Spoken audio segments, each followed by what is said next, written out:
大家好，今天是2024年2月4日星期日。谈到台湾军的战斗力，中国大陆几乎都是一片蔑视之声，大家都称他们为草莓军，基本没人看得起台湾军。保守的军界专家称，一旦开战，最晚3天可占领台湾全境。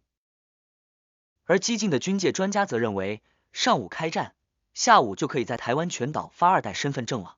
台湾人自己也不看好和大陆开战的结果。台湾著名学者郎咸平曾在演讲中公开爆料，他80年代服役于军队，在金门前线当排长时，曾对手下说，一旦解放军攻打金门，他必率先投降，为此还特地穿着白内裤。这不是段子，是真实发生的事情，此演讲内容甚至有视频为证。台湾必定打不过大陆，而且会迅速惨败，这是海峡两岸从上到下的一致认知，大家都不否认这一点。台湾还能撑到现在，完全是因为美国在背后撑腰，否则早就统一了。在很多人的眼里，台湾军的战斗力非常弱，弱到掉渣。实际上，恰恰相反，台湾军的软实力可能确实很差劲，但这个硬实力可真的不算弱。在国际军力排名榜上，台湾地区排全球第26名。要知道，全球总共有233个国家和地区之多，台湾欧美的那一圈列强，第2梯队就是台湾了。纸面上的装备数据，台湾军非常的强。目前台湾有 16.5 万常备军，289架战斗机，115架火箭炮，4艘驱逐舰，4艘潜艇，年军费107亿美元，简直太强大了。全球200多国家和地区都会在这么强大的武备下瑟瑟发抖。看到这里，你会一头雾水，我是不是说错了？哪怕纸面上也就这么点装备，你说硬实力排全球26名，吊打全球200多国家和地区，开国际玩笑吧？这么点兵，连发动一次战役都够呛，战斗机才289架，好意思拿出来说？大国之战，这玩意不是应该以千为单位进行对轰吗？你之所以会有这么错误的认知，那是因为你生在中国，平时总是拿美国作为假想敌，动不动就拿美国军力数据做参照。实际上，美国横霸全球是有道理的。全球那么多国家，军队实力弱到你难以想象。233个国家和地区，对吧？好，下面听好了，记住下面这些数据。坦克是个很稀松平常的东西，我们印象中好像非洲的酋长级武装都有坦克，但实际上全球只有114个国家和地区有坦克。只要你的国家拥有1辆坦克，就可以碾压后面的100多个竞争对手。战斗机就更稀罕了，只要你的国家拥有1架战斗机以上，你就超越了140多个国家和地区。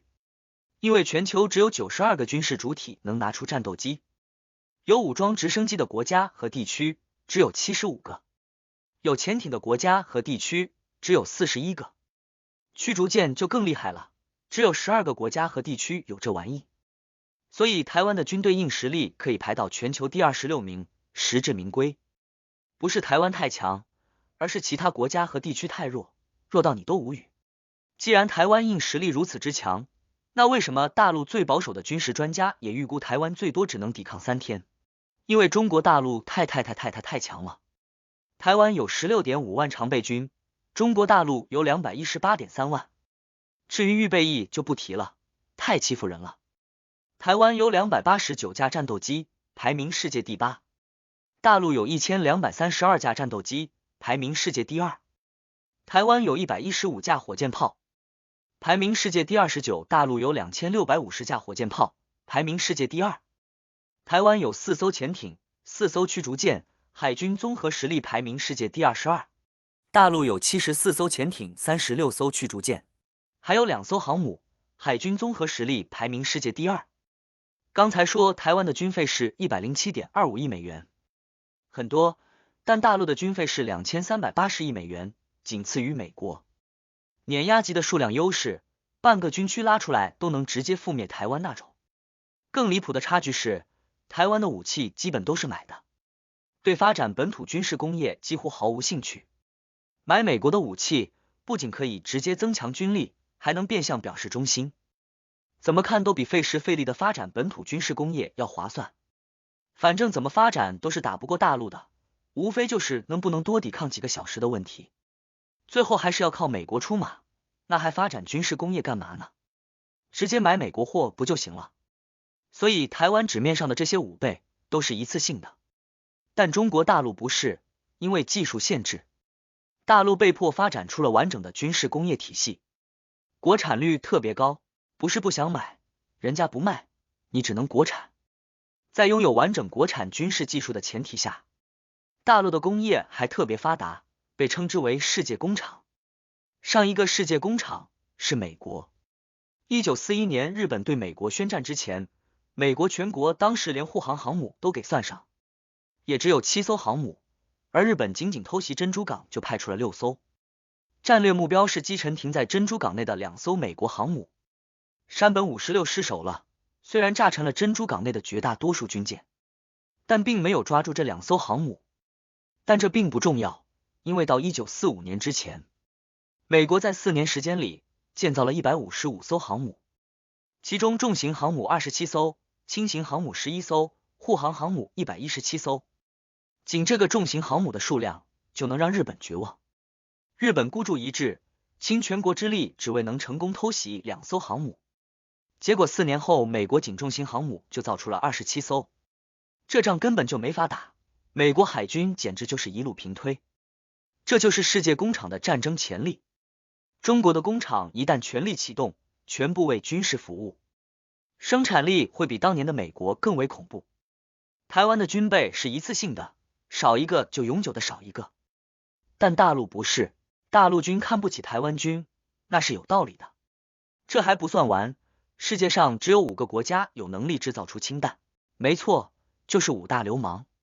印度和巴基斯坦都曾研制过自家的氢弹，但都以失败而告终。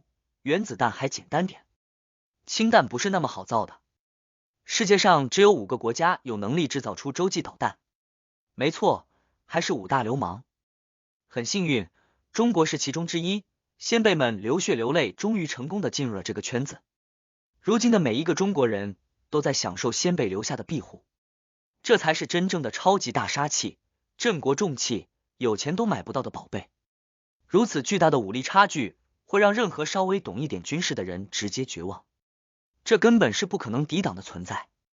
台湾可以吊打全球 90% 的国家和地区，但依然只是能够多抵抗几个小时而已。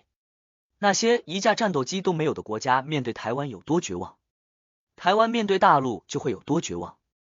今天我告诉大家的冷知识，绝大部分中国人应该都不知道。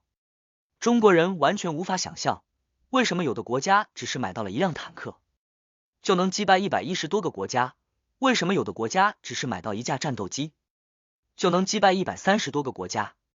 今天的中国只会为航母下水而欢呼，嫦娥探月也够个欢呼下，其他的一律无视。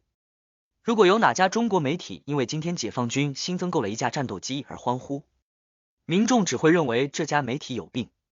所以这些知识才成为了冷知识。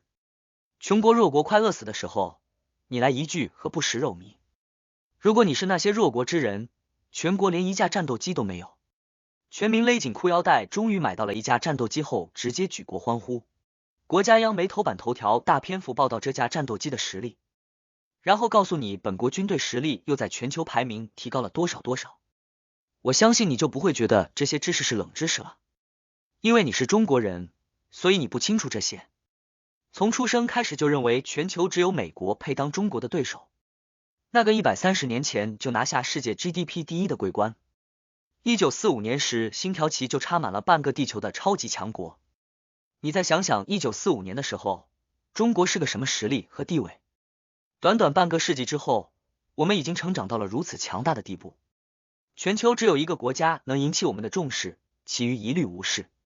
今天的中国人不知道这些冷知识，对弱小国家的真实情况一无所知。也许这是全体中国人的幸运。多谢观看，欢迎各位小伙伴订阅、点赞、评论，并转发给更多的小伙伴。